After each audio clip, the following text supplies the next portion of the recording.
Right, sound బెటర్గా ఉంది కదా, అందరికీ వినిపిస్తుందా? కార్నర్ వారికి కూడా good good good. Photographers Neel down అవ్వండి లేదా స్టేజ్ కింద కూర్చోండి, సో దట్ అటు ఉన్నటువంటి నా మిత్రులకి నా ఆప్తులకి నేను కనబడతాను. ప్లీజ్, ఐఎమ్ సీరియస్, దిగండి కిందకి. అండ్ సెక్యూరిటీ ఎవరు కూడా నించోవద్దు, కూర్చోండి. Nothing will happen here. ఈ 180 degrees ఎవరు ఉండకూడదు నాకు.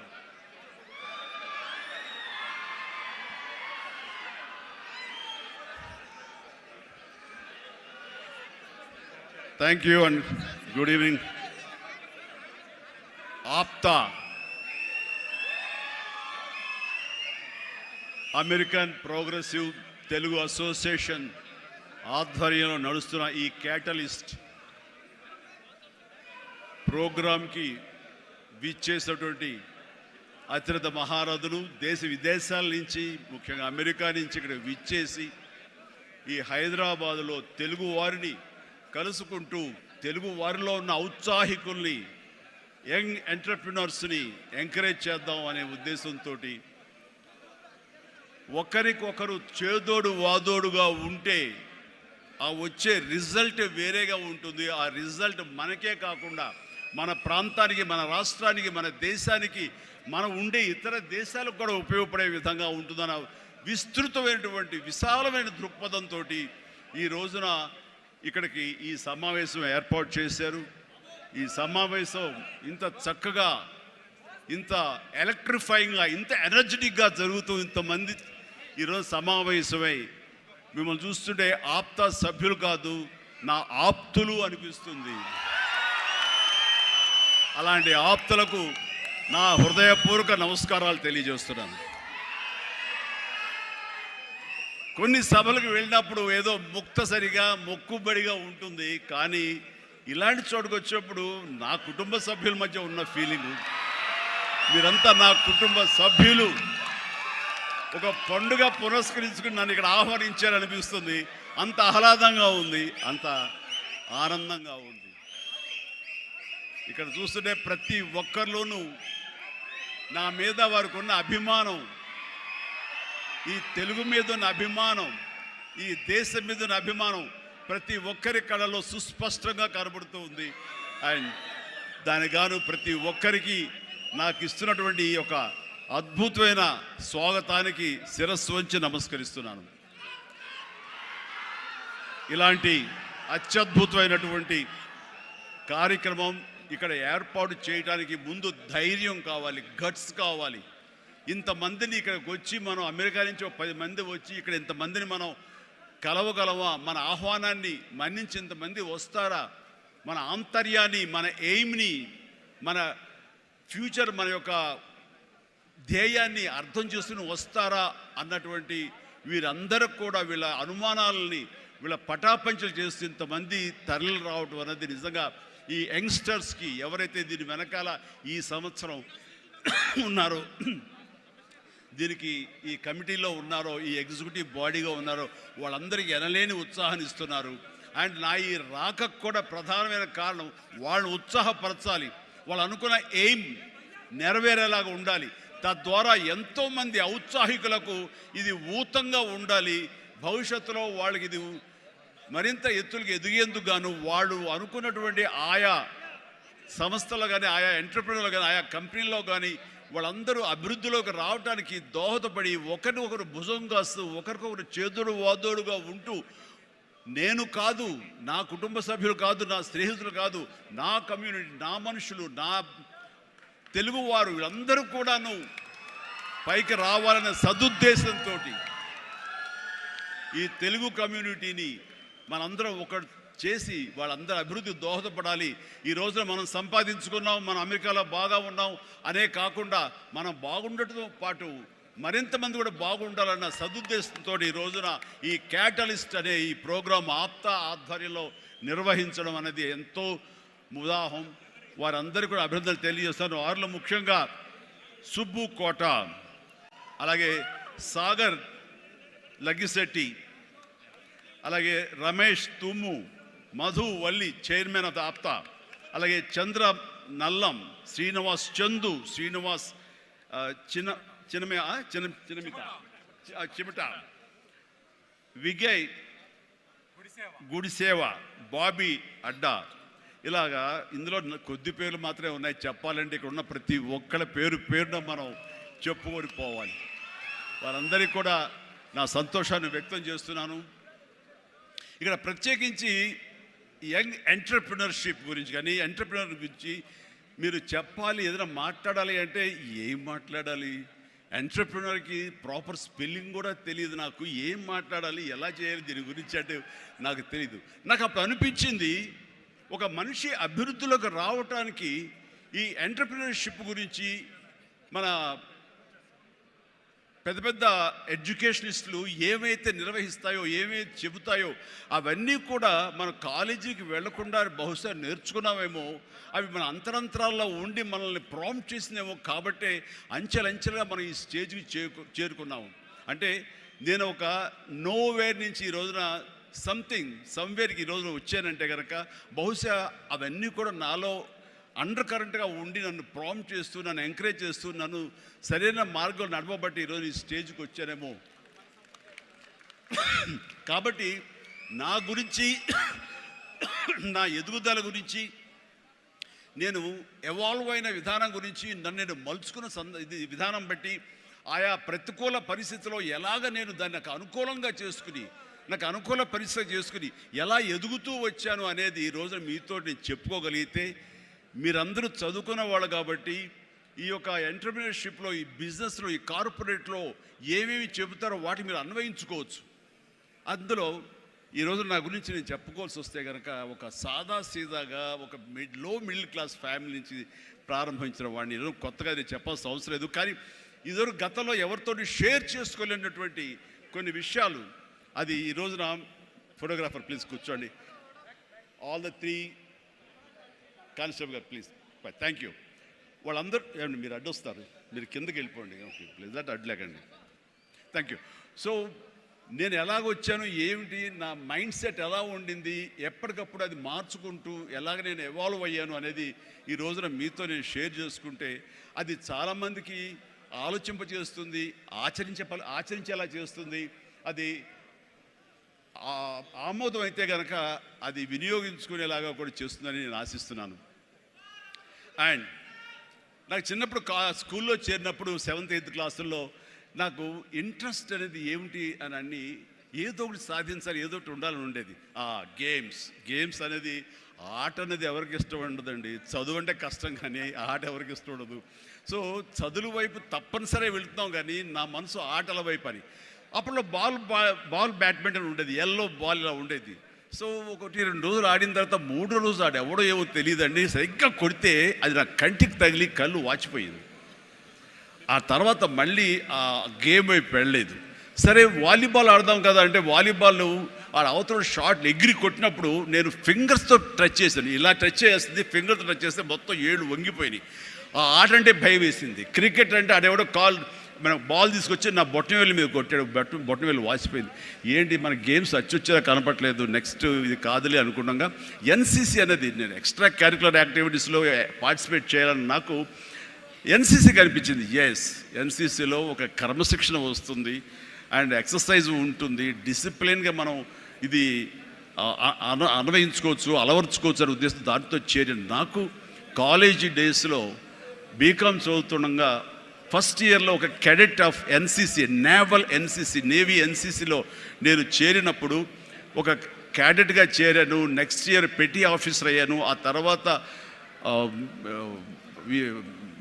క్యాడెట్ కెప్టెన్ అయ్యాను. ఆ తర్వాత సీనియర్ క్యాడెట్ కెప్టెన్ని 3rd ఇయర్లో అయ్యాను. అవ్వటమే కాదు, ఈ ఇంటర్నేషనల్గా నేషనల్ వైడ్గా జరిగేటటువంటి మన ఆర్డీసీ క్యాంప్ రిపబ్లిక్ డే సెలబ్రేషన్స్లో మా రాష్ట్రపతి రోడ్డు మీద నేను మన సైన్యంతో పాటు నేను కూడా కవాతు చేయడం జరిగింది. వాట్ వండర్ఫుల్ ఎక్స్పీరియన్స్ అంటే, ఓ పక్క నుంచి ప్రధానమంత్రి గారు, పక్కన ఇందిరాగాంధీ గారు అప్పట్లో అండ్ ప్రెసిడెంట్ వాళ్ళందరూ ఉన్నప్పుడు వాళ్ళు నడుస్తుంటే ఇది కదా మనం సాధించామంటే ఎస్ అనుకునేవాడిని. 9 క్లౌడ్లో ఉండేవాడు అనమాట, క్లౌడ్ 9లో నేను ఆ రకంగా చేసినప్పుడు ఎన్సీసీలో సాధించేశాను. అనుకున్నవాడిని. ఆ తర్వాత నెక్స్ట్ ఏంటి అంటే నాకు దారి కనపడలేదు. మహా అయితే కనుక ఒక సబ్ లెఫ్టినెంట్ గానో మళ్ళీ నేవీలోనో పడవల్లోనో ప్రయాణం చేయాలి, షిప్పులో. అది కాదు, something else is bothering me. ఏం చేయాలి అని అనుకుంటుండగా నాకు అనిపించింది, కాలేజీలో అనుకోకుండా ఒక డ్రామా వేశాను. ఆ డ్రామా పేరు రాజీనామాలో నాకు బెస్ట్ యాక్టర్ వచ్చేసింది. వెంటనే ఆ ఫోటోగ్రాఫ్ ప్రింట్ చేసి మా కాలేజీ మ్యాగజైన్లో వేసిస్తారు. అండ్ అక్కడి నుంచి ఎక్కడికి వెళ్తున్నా సరే అమ్మాయిల దగ్గర నుంచి తోటి వాళ్ళ దగ్గర నుంచి నన్ను హీరోలాగా చూస్తుంటే అబ్బా రాత్రి డ్రామా చూసాము, ఆ చైర్మన్ పాత్రలు అదరగొట్టేసాము, చాలా బాగుంది అంటుంటే అప్పటిదాకా ఎవరు నన్ను అలాగ చూడని వాళ్ళు ప్రతి ఒక్కరి నడుచుకుంటూ వెళ్తుంటే, సైకిల్ మీద వెళ్తుంటే నన్ను అలాగ చూస్తారు. ఆ చూపులో అందమైన అమ్మాయిలు అలా ఇంకా చూస్తుంటే ఇంకా ఖుషిగా అనిపించేది. వావ్, అది ఎంత ఎంకరేజింగ్గా ఉండేదంటే ఎస్, నా ఫ్యూచర్ యాక్టింగ్ అయితే ఎలా ఉంటుంది అన్నది అక్కడ సీడ్ పడింది. అక్కడి నుంచి నా ఇంట్రెస్ట్ డెవలప్ అయింది. అక్కడి నుంచి సినిమాలు చూడటం, సినిమా మీద దృష్టి పెట్టడం జరిగింది. డిగ్రీ అయిపోగానే ఏం చేయాలి అని నాన్నగారితో వాళ్ళతో డిస్కషన్ వచ్చినప్పుడు నేను మెడ్రాస్ వెళ్ళి సినిమా యాక్టర్ని అవుతాను అనగానే నాన్నగారికి సినిమాల మీద మక్కువ ఉంది. ఆ ఎక్కడ లోకల్గా సినిమా షూటింగ్ జరుగుతుండగా ఆ ప్రొడ్యూసర్ తోటి ఉన్నప్పుడు నాన్న 1-2 వేషాల్లో చిన్న వేషాలు, మహా అయితే సెకండ్స్తో ఉంటుంది, 1 మినిట్ కూడా ఉండదేమో.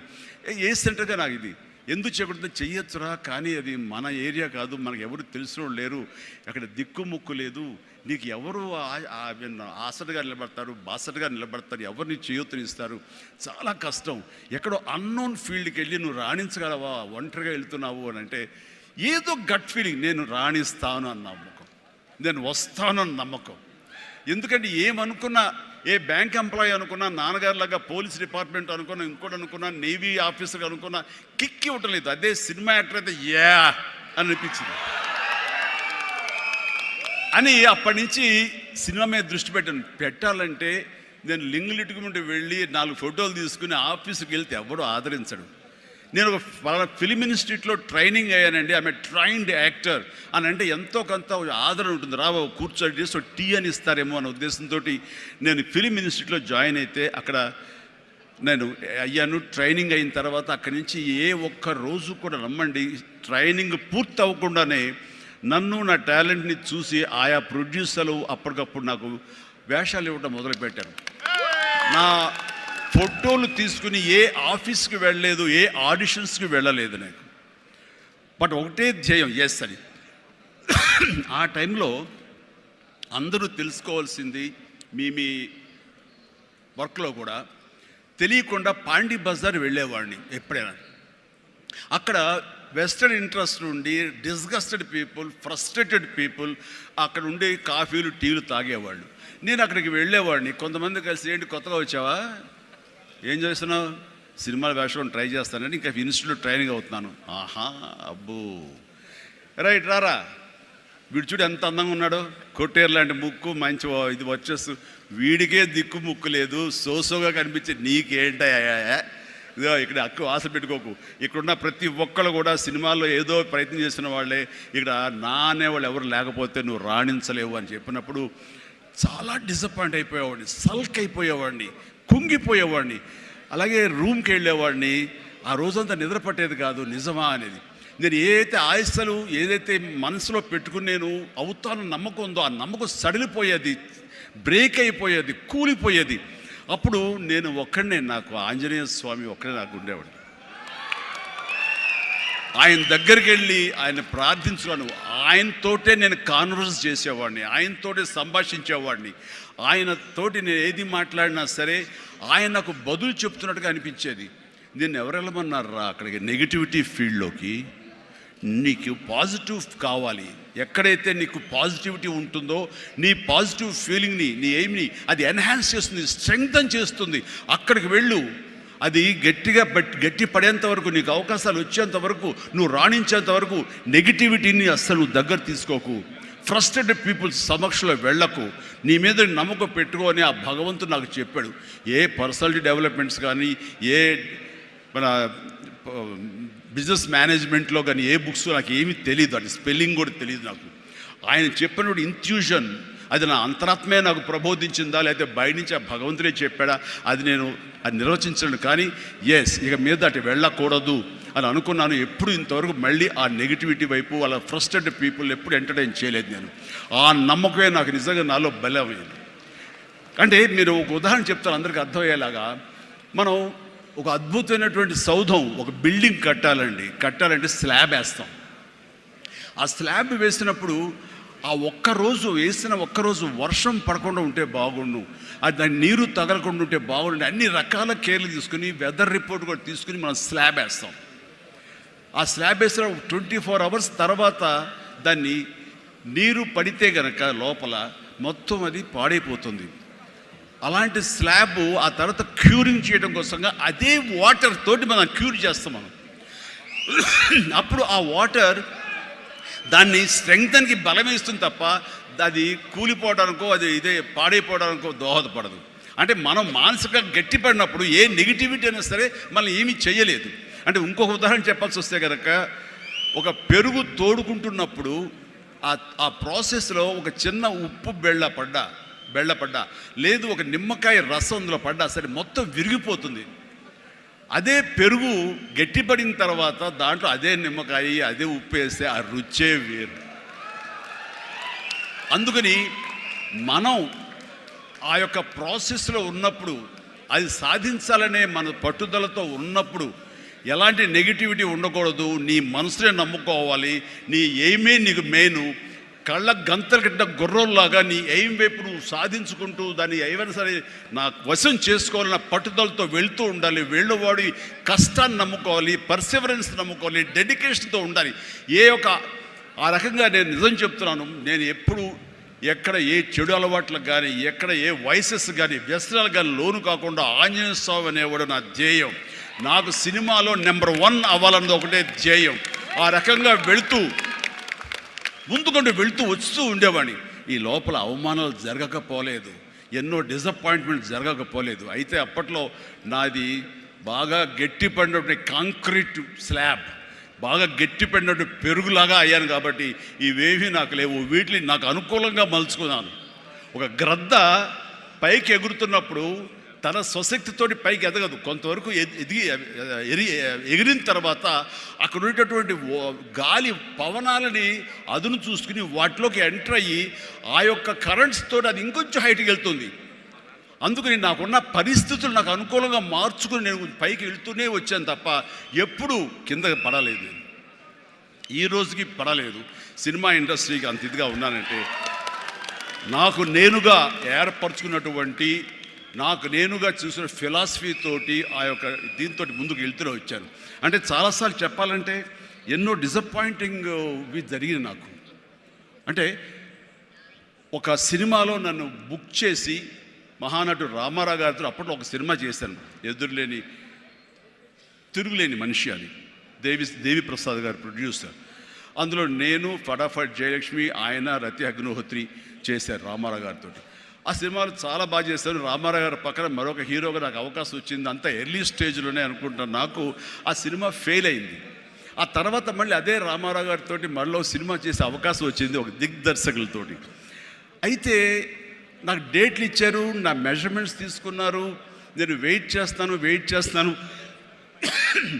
కానీ నా పేరు లేకుండా మరొకరి పేరుతోటి ఆ అనౌన్స్మెంట్ అయ్యేసరికి ఎక్కడ డిసప్పాయింట్మెంట్ వచ్చింది. ఏంటిది అని ఆ రోజున ప్రొడ్యూసర్ని పిలిచి, ఇదేంటండి షెడ్యూల్ స్టార్ట్ అయిపోతుందంట, నాకు డేట్లు చెప్పారు, నేను ఆ డేట్లు ఎవరికి ఇవ్వకుండా నేను ఇక్కడ దాచిపెట్టాను, నేను ఎదురు చూస్తున్నాను అంటే, సారీ చిరంజీవి గారు, ఎలా చెప్పాలో తెలియక మేము టైం తీసుకున్నాము. ఎందుకంటే పోయిన సినిమా మీది ఫ్లాప్ అయింది కదా కాంబినేషన్లో, అందుకని దానికి గ్లామర్ ఉండదని మీరు వద్దనుకున్నావు అని. ఆ విషయం చెప్పచ్చు కదండి అని అంటే, ఆ టైంలో నేను నాతో సినిమా చేస్తే సినిమా ఫెయిల్ అవుతుందని ఒక బ్యాడ్ నా మీద స్ప్రెడ్ అయ్యే అవకాశాలు ఉన్నాయి. ఈరోజు సోషల్ మీడియా, ఆ రోజు ఇంత మీడియా లేదు కాబట్టి కానీ, లేదంటే ఎంత బ్యాడ్ అయ్యేదంటే నన్ను తిరిగి ఇతనితో ఎవరైనా చేస్తే సినిమా ఫెయిల్ అవుతాయి, ఇది ఒక ఐరన్ లెగ్ అనే పరిస్థితి వచ్చేసరికి ఎక్కడో మళ్ళీ జంకాను. కానీ గ్రద్దలాగా నాకు అనుకూలంగా ఉన్నటువంటి అవకాశాల పవనాల్ని అదునుగా చూసుకుని నేను ఎదిగాను. ఎస్, దాన్ని పాజిటివ్గా తీసుకున్నాను. ఎవరైతే వద్దులే ఈ సినిమా చిరంజీవి వద్దులే అని నన్ను పక్కన పెట్టి అనుకున్నారో అలాంటి వ్యక్తితోటే నేను రామారావు గారి కంటే ఎక్కువ సినిమాలు ఆయన నాతో చేసేలాగా చేసుకున్నాను. అత్యధిక సినిమాలు రామారావు గారు చేస్తే ఆ మహానుభావుడు ఆ దర్శకుడి దగ్గర, అదే దర్శకులు వారు నన్ను భుజం పట్టి నన్ను పైకి తీసుకుని ఆయన కంటే 4 సినిమాలు ఎక్కువే చేశారు నాతోటి. అది పరిస్థితుల్ని మనకు అనుకూలంగా మలుచుకోవటం, మార్చుకోవటం, తద్వారా మనం ఇంకొంచెం పైకి వెళ్ళటం అనేది. ఆ రోజున డిసప్పాయింట్ అయిపోయి నీ కసి లేకుండా, లేదా ఆ కసిని నెగిటివిటీ పెట్టి మార్చుకుంటే కనుక అది నిన్ను తినేస్తుంది. నువ్వు ఇలాగే ఉండిపోతావు, అలాగే దిగజారిపోతావు, అలాగే కనుమరుగైపోతావు. అలా కాదు, మనం ఎదురు తిరగాలి, పరిస్థితులు మనం అనుకూలంగా మార్చుకోవాలి. అందునే గ్రద్ద ఫిలాసఫీ నాకు ఫిలాసఫీ. అండ్ ఎదిగాను, పైకి వెళ్తూ వచ్చాను. ఆయన దగ్గరే నా రికార్డులు ఉన్నాయి. అది నా ఫస్ట్ సినిమా ₹1 కోటి చూసిన సినిమా అదే. నా రెమ్యునరేషన్ కాదు సుమా, సినిమా బడ్జెట్ 75 లక్షలు వస్తే కనుక బ్రహ్మాండ బడ్జెట్, ఎంత రెవెన్యూ అనుకునేవాళ్ళు. ఫస్ట్ ₹1 కోటి. నా తోటి హీరోలు కూడా ₹1 కోటి తెలుగు సినిమా అనే లెవెల్కి వెళ్ళింది. అక్కడి నుంచి కోటి అనేది మామూలు అయిపోయింది. ఒక్కొక్క ఏరియాలోనే ₹1 కోటి. ఆ తర్వాత నా రెమ్యునరేషన్ ₹1 కోటి పైబడి అలా అంచెంచుగా ఎదుగుతూ వచ్చాను. నేనేమన్నానంటే, మీ బలం మీ పాజిటివ్ థింకింగ్, మీ బలం మీ కన్విక్షన్, మీ బలం మీ ధ్యేయం నుంచి పక్కదారి పట్టకపోవటం. మీరెవరైనా సరే మీ ఎయిమ్ ఏంటి అనే దాన్ని మీరు ఫిక్స్ చేసుకోండి. ఆ ఎయిమ్ని వెళ్ళటం కోసంగా దారులు వెతుక్కోండి. అవకాశాలు ఇలాగ అబండెంట్గా ఉంటాయి. వాటిల్లో మనకు కావలసిన అవకాశాలు, మన ధ్యేయానికి లక్ష్యానికి దగ్గరగా ఉండే అవకాశాలు మనకి పాపపై కనపడుతుంటాయి.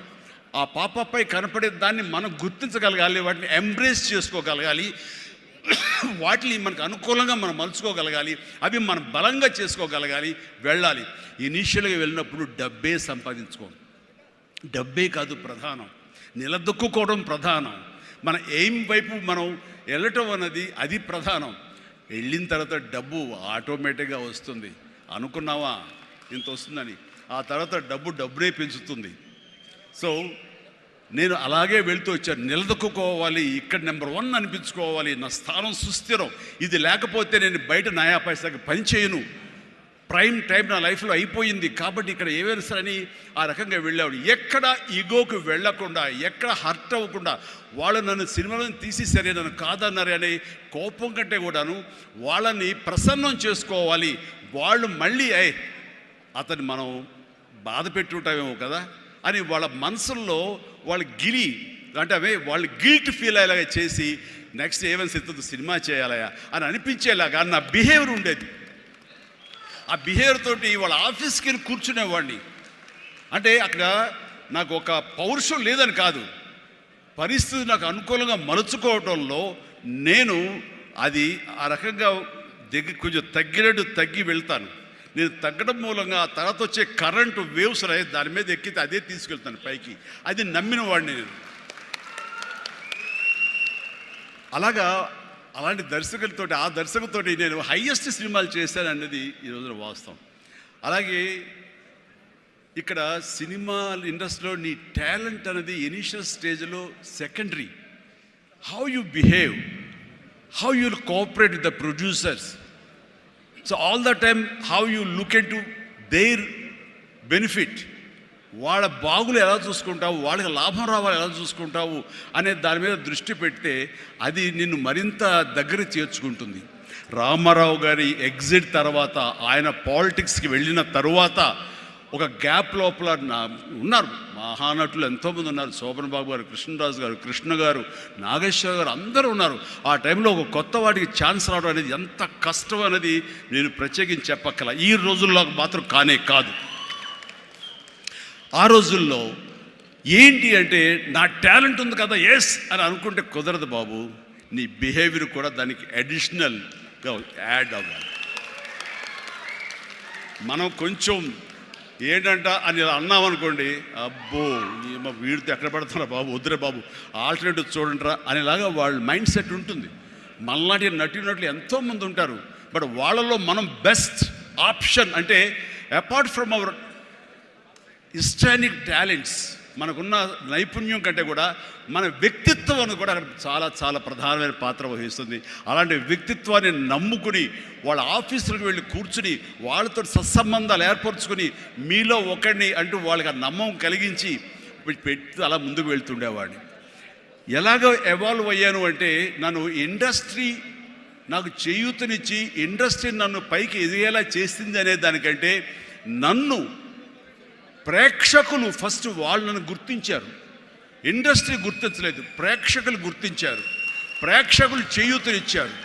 అందుకనే ప్రేక్షకుల పట్ల నాకు ఎప్పుడూ కృతజ్ఞత ఉంటుంది. ఇది మీకు అర్థమయ్యేలాగా తేటతెల్లంగా చెప్పాలి అంటే, రామారావు గారు ఎగ్జిట్ తర్వాత ఎవరు అంటలో ఇద్దరు ముగ్గురు పోటాపోటీగా నిలబడి ఉన్నప్పుడు లక్ష్మీ ఫిలిం డిస్ట్రిబ్యూటర్స్ అని విజయవాడలో ఉండేవాళ్ళు. అప్పట్లో ఇప్పట్లాగా బయింగ్ అలాంటివి లేవు. ఏరియాల వైజ్ కొనటం సినిమాలు లేవు, బయర్ సిస్టమ్ లేదు, ఓన్లీ డిస్ట్రిబ్యూషన్. అంటే డిస్ట్రిబ్యూటర్ అనేవాళ్ళు బెజవాడ నుంచి వచ్చి ఎవరెవరు ఏ సినిమాలు తీస్తారు, కథలు నచ్చితే కనుక ఆ కథకి ఇంత బడ్జెట్ ఇచ్చేవాళ్ళు. ఆ బడ్జెట్ తోటి సినిమాలు తీసేవాళ్ళు, అందులో లాభాలు ఎంతో మిగుల్చుకొని మిగతా వాళ్ళు డిస్ట్రిబ్యూటర్స్ వాళ్ళు డిస్ట్రిబ్యూట్ చేసుకుని ఆ వచ్చే డబ్బు వాళ్ళు పంచుకునేవాళ్ళు. ఇది సిస్టమ్. ఆ సమయంలో ఒక కథ చెప్పి మేము సో హీరోని మేము అనుకుంటున్నామని ఆ ప్రొడ్యూసర్స్ చెబితే, లింగమూర్తి గారని లక్ష్మీ ఫిలిమ్స్ సంబంధించినటువంటి ఒక వాళ్ళ CEO ఆయన వచ్చారు. ఓకే, ఎంత ఎక్స్పెక్ట్ చేస్తున్నారు ఆ హీరో మీద? అప్పుడు 25 crores lakhs, సారీ క్రోర్స్ కాదు, ల్యాక్సే. 25 lakhs 30 lakhs, కానీ మాది బడ్జెట్ ఎక్కువ అండి, 50 lakhs పైన అవుతుంది అని. అంటే ఆ హీరో మీద 50 lakhs అంటే మాకు చాలా రిస్క్. చిరంజీవి అని వస్తున్నాడు కదా, అతని మీద అయితే ఇస్తాం అని. ఎందుకు ఇస్తారు, అతను ఏంటి కొత్తగా వస్తున్నాడు కదా అంటే, రావడం ఏంటి, ఖైదీ లాంటి సినిమా చేశాడు. ఆ ఖైదీలో అతని డ్యాన్సులకి ఫైట్లకి ఎక్స్ట్రాగా జనం విపరీతమైనటువంటి రెస్పాన్స్ ఉంది. మేము జనంలో ఉంటాం, బెజవాడలో ఉంటాం, మిగతా ఊళ్ళ నుంచి ఫీడ్బ్యాక్ తీసుకుంటాం, మాకు తెలుసు అతని పొటెన్షియాలిటీ అని. అంటే చెన్నైలో ఉండేవాళ్ళు, మెడ్రాస్లో ఉండేవాళ్ళు కొంచెం సంశయిస్తూ వచ్చారు. కాదండి, ఇతనైతేనే 50 ఇస్తాం, వాళ్ళైతే మాత్రం 30 కంటే ఎక్కువ ఇవ్వలేము అని వాళ్ళు తేల్చి చెప్పిన తర్వాత ఆయన ఒక మాట అన్నాడు, సాంగ్స్ అండ్ ఫైట్స్ అనేవి అప్పటి వరకు మినీ ఇంటర్వెల్స్, స్మోక్ చేసేవాళ్ళు కానీ, లేకపోతే బాత్రూమ్ వెళ్ళేవాళ్ళు కానీ, లేకపోతే రిఫ్రెష్మెంట్స్ కోసం బయటికి టీ తాగడానికి వెళ్ళే వాళ్ళకి సాంగ్ రాగానే వాళ్ళు బయటికి వెళ్ళిపోయేవాళ్ళు. ఫైట్స్ అనగానే కొంచెం అసహనంగా ఉండి బయటికి వెళ్ళిపోయేవాళ్ళు, ఎందుకంటే అది డూప్ చేస్తున్నాడు రా, మధ్యలో క్లోజప్స్లో హీరో తప్ప, అండ్ సాంగ్స్లో ఏంట్రా అది, అలాగే ఉండేది కామెంట్స్. అని ఆయన చెప్పిన మాటలు ఇవి, నా మాటలు కాదు. ఆయన అన్నారు, కానీ అదే ఈ అబ్బాయి సాంగ్స్ అయితే కనుక ప్రొజెక్టర్ ఆపి మళ్ళీ రిపీట్ తోటి మళ్ళీ వేయండి అని అనిపించుకుంటున్నారు. ఇది మాకు కావాలి, ఇది మాకు డబ్బులు తెచ్చిపెట్టేది, కాబట్టి ఈ అబ్బాయి అయితే కనుక ఇంత ఇస్తాము అని తేల్చుకోవడంటే, అప్పుడు వీళ్ళందరూ తప్పనిసరి, అంటే ప్రజలు కోరుకుంటున్నారు కాబట్టి, డిస్ట్రిబ్యూటర్స్ ఇన్సిస్ట్ చేస్తున్నారు కాబట్టి, నాకు ప్రొడ్యూసర్ అప్పుడు నా వైపు చూశారు. అది పోయి ఏమైందంటే, రామారావు గారి తర్వాత రామారావు గారి ప్రొడ్యూసర్లు ఎవరున్నారో అంతమంది ప్రొడ్యూసర్, దేవిప్రసాద్ గారు, చలసాని గోపి గారు, త్రివిక్రమ్ గారు, అండ్ వాట్ నాట్ ఏడు నాగేశ్వరరావు గారు, ఇలాంటి నిష్ణాతులైన ప్రొడ్యూసర్లు అందరూ ప్రతిరోజు నా షూటింగ్లు ఎక్కడ జరుగుతున్నా, ఎవరితో జరుగుతున్నా, ఏ ప్రొడక్షన్ జరుగుతున్నా సరే వచ్చి నా దగ్గర కూర్చుని వాళ్ళందరూ కలిపి ఈవినింగ్ స్నాక్స్ తింటూ ఉండేవారు. అప్పుడు అనేది, ఇది కదా నా బలం, ఇది కదా నేను సాధించుకున్నాను అని. రామారావు గారి ప్రొడ్యూసర్లు తిరిగి నాతో సినిమాలు తీస్తుంటే అది ఎనలేని బలం.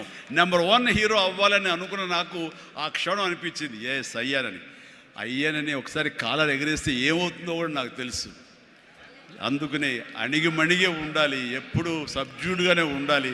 నెంబర్ 1 అనేది నా మైండ్లో ఎప్పుడు పెట్టుకునేవాడిని కాను. స్వేర్ కష్టపడి పనిచేస్తే ఆటోమేటిక్గా ఆ నెంబర్ అట్లాగే ఉంటుంది తప్ప ఎక్కడికి పోదు. అదే నమ్మకంతో తప్ప నేను నెంబర్ 1 చెప్పుకుంటే అది నాతో నిలబడుతుందన్న నమ్మకం లేదు. మనం కష్టపడి అలాగే అదేవిధంగా ముందుకు సాగుతూ ఉంటే కనుక ఆటోమేటిక్గా వస్తుంది. ఆ నెంబర్ 1 స్థానం అలాగే నిలబడి ఉంటుంది. అది గట్టిగా నమ్మిన వాడిని. ఇది ఎవరు చెప్పింది కాదు, నా అంతరాత్మ నాకు చెప్పింది కాబట్టి దాంతో ఫాలో అవుతూ వచ్చేవాడిని. అందుకని ఈ రోజున నేను సరదాగా ఎంటర్‌ప్రెన్యూర్‌షిప్ వీళ్ళది నేను నా సోత్కర్షం చెప్పకూడదు అనుకుంటున్నప్పుడు నేను ఏం పాయింట్ చెప్పాలని ఊరికనే గూగుల్ చేసేవేళ చేస్తే the key principles to become an entrepreneur, identify your passion. NCC తర్వాత నిర్దిష్టంగా నా ప్యాషన్ ఏంటో నాకు తెలిసి వచ్చింది, acting. And take calculated risk. నాన్నన్నారు, ఈ సినిమా ఇండస్ట్రీలో ఎవరు తెలియదు, నువ్వు వెళుతున్నావు, అది రిస్క్ కదరా, మరి అక్కడ ఎవరు రాణించకపోతే ఏం చేస్తారు? నాన్న రాణించకపోతే ICWAI ఆ కోర్సు చేరతాను ఎగ్మూర్లో, అందులో సైమిల్టేనియస్గా చదువుతాను, టైం వేస్ట్ చేయను అంటూ పగలంతా ఫిల్మ్ ఇన్స్టిట్యూట్, ఈవినింగ్ అయ్యేసరికి ఈ యొక్క ICWAI ఎగ్మూర్ అని చెన్నైలో ఉండేది, ఆ ప్రాంతంలో ఆ ఇన్స్టిట్యూట్లో నైట్ కాలేజీ చదివేవాడిని. ఒక 6 months అయిన తర్వాత చాలా కష్టమైపోయేది, నైట్ నిద్ర లేకుండా, పగలేమో ఈ ఫిలిం ఇన్స్టిట్యూట్లో నేను అనుకున్నది చేయలేక నెమ్మదిగా నా ఇంట్రెస్ట్ స్ట్రెంగ్తన్ అవుతుంది, నాలో బలమైనటువంటి నమ్మకం ఏర్పడుతుంది, ఖచ్చితంగా రాణించగలన్న బలంతో వేసారంటే దీన్ని తెలియకుండా నేను వదిలేశాను. అది అలాగా. సో ఆ రిస్క్ తీసుకున్నాను నేను చెన్నై వెళ్ళి. Set clear achievable goals. Yes, నాకున్న టాలెంట్ డ్యాన్స్ అచీవ్ చేయగలను, నాకు టాలెంట్ ఒరిజినల్ ఫైట్స్ చేయగలను. Yes, I can do that. Performance ఇవ్వగలను. ఆ ఇవ్వటంలో పాటు ఒకే మాస్ అంటే ఎప్పటికైనా బోరు కొడుతుంది. అలా కాదు, అంటే డిఫరెంట్ డైరెక్టర్స్ని నమ్ముకున్నాను నేను, డిఫరెంట్ కథలను నమ్ముకున్నాను. ఒక పక్క నుంచి ఖైదీ సినిమా చేస్తే, మరో పక్క నుంచి నేను మంత్రి గారి వియ్యంకుడు సినిమా చేశాను. College students, young lad, love subject చేశాను. రెండు కలిపి ఒక వారంలో రిలీజ్ అయింది. మీరు కావాలంటే గతంలోకి వెళ్ళి ఆ ఖైదీ రిలీజ్, నెక్స్ట్ మంత్రి గారి వియ్యంకుడు చూడండి, 1 week. రెండు, ఒకటి సూపర్ డూపర్ ఫినామినల్ హిట్, ఒకటి సూపర్ హిట్ అయింది మంత్రి గారి వియ్యంకుడు. ఆ తర్వాత శుభలేఖ, ఒక డిగ్నిటీ ఆఫ్ లేబర్, మన మహానుభావుడు విశ్వనాథ్ గారి డైరెక్షన్లో సినిమా చేశాను. ఆ తర్వాత ఇదే కాదు, చిన్నపిల్లల్ని అలరించేలాగా, ఇందులో చాలామంది చిన్నప్పుడు చూస్తుంటారు, చంటి అబ్బాయి. ఆ సినిమా ఆ చేసిన ఆ ఫార్స్ కానివ్వండి, స్లాప్స్టిక్ కామెడీ కానివ్వండి, ఇప్పటికీ చాలామంది చెప్తుంటారు, వాళ్ళందరూ IAS ఆఫీసులో వాళ్ళు పెద్దవాళ్ళు అయ్యారు, వాళ్ళందరూ అయినా సరే చెప్తుంటారు. అదొకటి. ఇట్లాగా వైవిధ్యమైనటువంటి క్యారెక్టర్స్, స్వయం కృషి కానివ్వండి, యాక్షన్ సినిమాలు కానివ్వండి, రాఘవేంద్రరావు గారి గ్లామర్ క్యారెక్టర్స్ కానివ్వండి, కోదండరావు రెడ్డితో చేసిన కామెడీ కమర్షియల్ సినిమాలు కానివ్వండి, గోపాల్తో చేసినటువంటి ఫ్యాక్షన్ సినిమాలు కానివ్వండి, అట్లాగా ఒకటా రెండా అలాగా మన ఇది మా బావగారు భావన అలాంటి సబ్జెక్టులు కానీ, ఒకటే ఇలా ఇంద్ర ఇలాంటి సబ్జెక్టులు అందరూ చూస్తుంటే కనుక నాకు అనిపించింది, అన్ని రకాలుగా నాకున్నటువంటి టాలెంట్స్ని అన్ని పక్కలకి వ్యాపింప చేశాను. అంటే అంతమంది ప్రేక్షకుల్ని ఈ రోజున మహిళా ప్రేక్షకులు వచ్చి ఆప్తుల్లాగా వచ్చి నన్ను ప్రేమించిన లేడీసే కాదు, యంగ్స్టర్సే కాదు, పసిపిల్లలే కాదు, పెద్దవాళ్ళే కాదు, ధనికులే కాదు, ప్రతి ఒక్కళ్ళు క్లాస్ మాస్ వాళ్ళు వీళ్ళు అందరూ ఇంతమంది ప్రేమించారు. కాబట్టి ఈ రోజున ఇంతమంది నేను ఆస్తిగా చేసుకున్నాను, ఇంతమంది ప్రేమ పొందే అదృష్టం భగవంతుడు కల్పించగలిగాడు. ఎందుకంటే నేను లిమిటేషన్స్ పెట్టుకోలేదు. ఆ రకంగా అది నాకు ఎంతో హెల్ప్ అయింది. అలాగా delivery, high quality work, constantly market understanding. Yes, ఈ రోజున ఒకటే రకమైన డ్యాన్స్లు వేస్తుంటే కనుక బోర్ కొట్టచ్చు. సో ఏం చేద్దాం, డ్యాన్స్లో కానీ ఫైట్స్లో కానీ వైవిధ్యం ఎలా తీసుకొద్దాం అనుకున్నప్పుడు, ఫారిన్ వెళ్ళినప్పుడు నా భార్యతో పిల్లలతో ఎంజాయ్ చేయడం కాకుండా అక్కడ దొరికేటువంటి వైవిధ్యమైన డ్యాన్స్ క్యాసెట్స్ తీసుకొచ్చేవాడు, VHS క్యాసెట్స్. అందులో మైకేల్ జాక్సన్ ఉండేవి. అప్పుడు ఇక్కడ ఇండియాలో VHS క్యాసెట్లు కానీ VHS ప్లేయర్స్ కానీ ఉండేవి కదా, వీడియో ప్లేయర్స్. అవి తీసుకొచ్చి ఒక ప్లేయర్ కొనుక్కొచ్చి అవి చేసుకునేవాడిని, అవి డ్యాన్స్ మాస్టర్లు చూపించేవాడిని. అదే ఈరోజున డిస్కో డ్యాన్సులు కానివ్వండి, బ్రేక్ డ్యాన్సులు కానివ్వండి, వేవ్ డ్యాన్సులు కానివ్వండి, ఇలాంటి డ్యాన్సులు రావడానికి నేను వైవిధ్యంగా ఉండాలని ఎప్పటికీ పరితపిస్తూ ఉండేవాడిని. వాళ్ళ మొనాటినిగా ఫీల్ అయ్యేలా చేసేవాడిని కాదు. అది ఫైట్స్లో కూడా అదే విధంగా ఉండేది. And then critically important is understanding your target audience and customers. So మారుతున్నటువంటి కాలానికి కానీ అనుకూలంగా ఆడియన్స్ టేస్ట్ మారుతుంటే మనం కూడా మన సినిమా కథాంశాలు మార్చుకోవాలంటూ ఆయా కథకులతో కూర్చుని ఇంటరాక్ట్ అవుతూ వాళ్ళని మార్చుకుంటూ అప్లోడ్ మార్చుకుంటూ జగదగ వీడు అతిలోక సుందరి, అన్నయ్య అనే సినిమా, సెంటిమెంట్ సినిమా, హిట్లర్ అనే సినిమా, మాస్టర్ అనే సినిమా, రెస్పాన్సిబిలిటీ సినిమాలు, మెసేజ్ ఓరియంటెడ్ సినిమాలు ఇస్తూ ఆ రకంగా మోసపోసే సినిమాల నుంచి నేను బయటికి రావడం జరిగింది. And know that your product won't appeal to everyone and conduct market research and continuously learning. ఇప్పుడు సినిమా చిరంజీవి సినిమా అంటే అందరూ లైక్ చేసేయాలి, అందరిని అనుకోకూడదు. కొంతమంది డిస్లైక్ చేసేవాళ్ళు ఉంటారు. కానీ డిస్లైక్ చేసేవాళ్ళని కూడా మనం ఇంప్రెస్ చేయాలి అంటే కనుక మనం ఏ విధంగా మన యాక్టింగ్లో మార్పులు చేర్పులు చేసుకోవాలి అనుకుంటాడు. ఇక్కడ ఉన్నటువంటి కొంతమంది ఇండస్ట్రీలో, సార్ మీ సినిమాల్ని దొంగతనంగా చూసేవాళ్ళం సార్, ఇదేం కర్మయ్యా దొంగతనం ఎందుకు, ధైర్యంగా చూడొచ్చు కదా అంటే, లేదు సార్ అలా చూస్తే మా వాళ్ళు కొంతమంది ఎందుకురా సినిమాలు అంటే అవేనా అని అనేవాళ్ళు సార్. అదేంటయ్యా సినిమాలకు కూడా తేడా చూపిస్తారా? అవును సార్, అందుకని మీ సినిమాలు మీ డ్యాన్స్ అంటే మాకు ఇష్టం సార్, అందుకని సెకండ్ షోలకి ఎవరికి తెలియకుండా కామ్గా వెళ్ళిపోయి చూసి వచ్చేవాళ్ళం సార్. ఏమిటి అసలు అవి చూసి కాలేజీలో ఆ పెర్ఫార్మెన్స్ ఇచ్చేసేవాళ్ళం సార్, మాకు ప్రైజులు వచ్చేసేవి. ఆ రకంగా అందరినీ కూడాను, ప్రతి ఒక్కరిని కూడా నేను నా వైపు ఆకట్టులాగా చేయగలిగాను. అలాగే learn from mentors and successful entrepreneurs. ఎవరైతే మీకంటే ముందే సాధించారో వాళ్ళని మీరు ఆధారంగా చేసుకుని వాళ్ళు ఏ విధంగా అంత స్థాయికి వెళ్ళారు, టాటా వాళ్ళు కానీ ఇంకోళ్ళు కానీ వెళ్ళారు.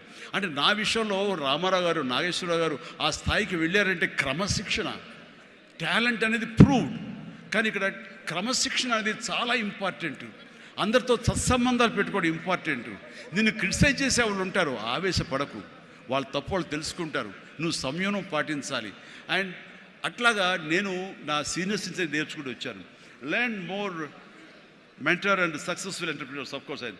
అలాగే నెట్వర్క్ అనేది చాలా ఇదిగా ఉండాలి మీకు, అంటే డిస్ట్రిబ్యూషన్ సైడ్ కానీ ఇంకోటి కానీ మీ ప్రోడక్ట్ మార్కెటింగ్ చేసుకోవట్లేదు. అలాగా నా విషయంలో నాకు అండగా నిలబడింది, నన్ను ప్రజల్లోకి నిరంతరం తీసుకెళ్ళేది ఎవరంటే నా అభిమానులు. మీ ఎంటర్ప్రినర్స్కి ఎలాగైతే కనుక నెట్వర్క్ ఉంటుందో, అబ్జర్వ్ చేసుకుంటారో, డిస్ట్రిబ్యూషన్ ఉంటుందో, మార్కెటింగ్ స్ట్రాటజీస్ ఉంటాయో, అలాగా నా అభిమానులు ఎప్పటికప్పుడు నాకు అండదండలు అందిస్తూ కొండంత అండగా నిలబడ్డారు.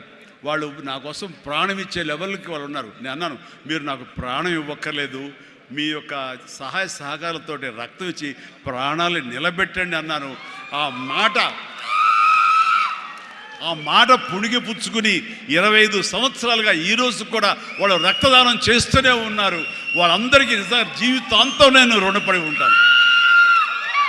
అందులో భాగంగా ఎక్కడో ఉన్నట్టు నా మాట, ఇక్కడ మాట్లాడిన నా మాట అమెరికా దాకా వినపడింది. కాబట్టి ఆప్తా ఎన్నోసార్లు నా పేరు మీద బ్లడ్ బ్యాంకులు నిర్వహించారు, రక్తదానాల శిబిరాలు నిర్వహించారు. ఈ రవి కానివ్వండి, మధు కానివ్వండి, ఇలాంటి వాళ్ళందరూ కూడాను ఇవి చేశారు. ఈ రోజున అన్ఫార్చునేట్లీ రవి వర్రే ఒక బ్రెయిన్ స్ట్రోక్ వచ్చేది ఆగిపోయినప్పుడు, ఆ విషయం తెలిసినప్పుడు అతనికి వీడియో పెట్టాను నేను. వీడియో, రవి డోంట్ వర్రీ, ఇవన్నీ స్మాల్ థింగ్సే, బట్ అన్ఫార్చునేట్, త్వరలో కోలుకుంటావని అతను నేను మెసేజ్ పెట్టినప్పుడు అతను పొందిన ఆనందం అంతా ఇంత కాదు, అది ఎంతో ఉత్సాహాన్ని ఇచ్చింది. ఈ రోజున కోలుకుంటున్నాడు. ఈ రోజున ఈ సభ రవి రావాలి, అన్ఫార్చునేట్ రాలేకపోయాడు. కానీ నెక్స్ట్ ఇదే సభ ఇక్కడ జరిగితే కనుక రవి వస్తాడు, నేను వస్తాను, మీతో ఉంటాను. మీ అందరి ఆశీస్సులతోటి రవి లాంటి ఎంతూజియాస్టిక్ గాయ్ కోలుకుంటున్నాడు.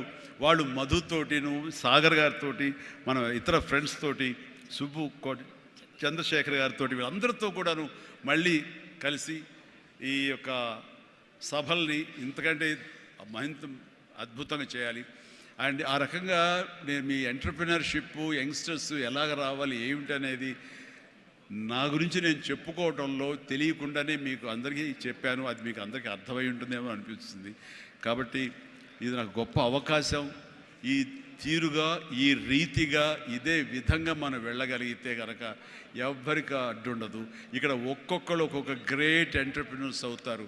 ప్రతి ఒక్కళ్ళు మీ సలహాలు, సంప్రదింపులు, మీ సీనియర్స్ తోటి మీరు ఆయా సమయంలో ఇంటరాక్ట్ అవుతూ what to do, what not to do, how to go about it అనేది మీరు తెలుసుకుంటూ ఎప్పటికప్పుడు మీరు అప్డేట్ చేసుకుంటూ, రిస్క్ ఉంటుంది, బట్ మన జీవితాలు కొలాప్స్ అయ్యేలాగా మాత్రం రిస్క్ వద్దు. కానీ మీడియం రిస్క్ తీసుకుంటూ మీరు ముందుకు వెళ్ళకపోతే అభివృద్ధి ఉండదు.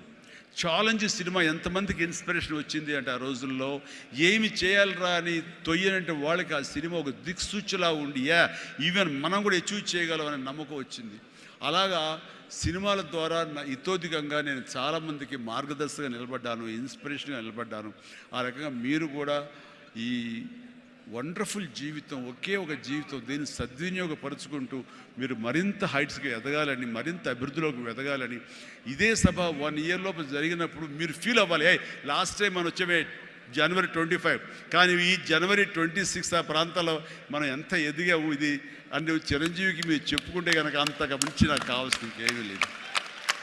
ప్రతి ఒక్కరిని మనస్ఫూర్తిగా ఈ అవకాశాన్ని సద్వినియోగపరచుకోండి, మీ యొక్క అభివృద్ధికి దీన్ని దోహద. Thank you.